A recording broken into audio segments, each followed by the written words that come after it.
The people that occupy Wall Street are too passive in my view. They are simply there and they're priding themselves in their non-violent approach. Well, you know, something has to happen, something has to change. It's not going to change if you're non-violent, that's the whole point. If you think that blogging about it will have an impact, it won't have an impact. That's exactly what WikiLeaks is about.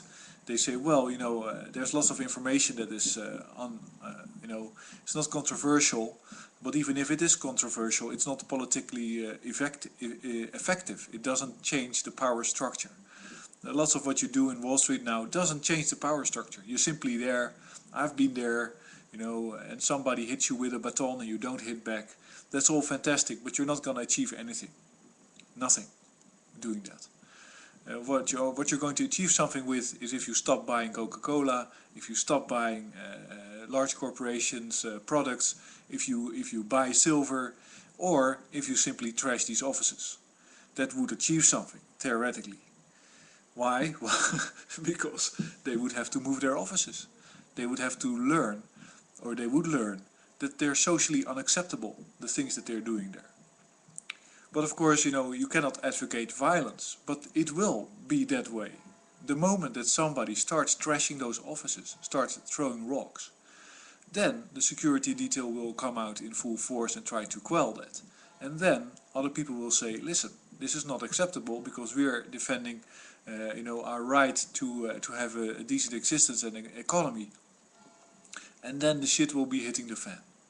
But until that happens, it will be strangulation. So the longer people wait and hang around and enjoy their internet existence, like me actually, because I basically make a living off internet right now,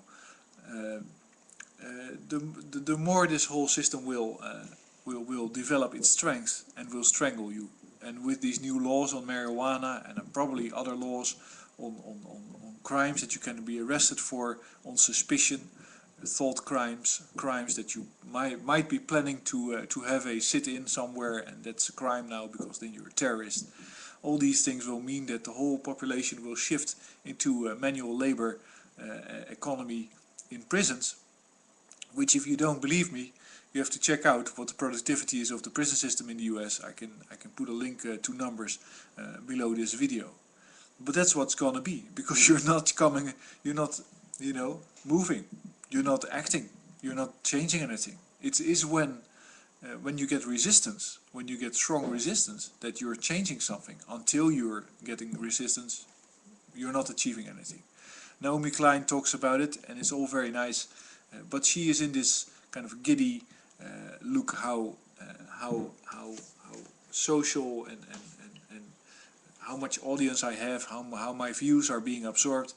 It's not about that. It's about securing your own livelihood by making sure that the system changes from one that is striving for your elimination as a poor person, or as a ownershipless person in society, tries to serve the plutonomy, which is a known fact and a term made up by Citibank for their rich investors, and telling them that the society is going to be divided in the poor masses and the rich few, and you're going to be the rich few, and this is what we're going to provide you with. That's all because of carbon. It's all related to carbon fuels and the fact that they're restricted and that they're limited and that they're dwindling, or their access to it is dwindling for the US. And so there are some people that have lots of money that are trying to create a lifeboat for themselves. And the best thing, to have more resources, the best way to achieve that is to deny them to everybody else. And they use the financial system for it, and that's why you're occupying Wall Street. But standing there doesn't change a thing. Really, it doesn't. It's just laughable, actually. I said in a video before, you have to go to the lowest level of your local authority with the people in your neighborhood that you know and that you can trust. And if you don't know them, then go to an area.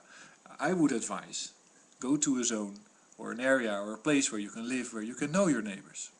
And then you can deny people from outside what they want, and you can resist them. Or you can, take the bull by the head. That would be a nice symbolic gesture. If somebody took a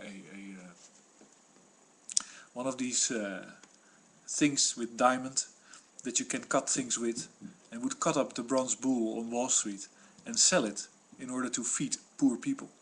That would be quite symbolic, and I guess quite effective as well. You know, it's metal and it's out there, so take it.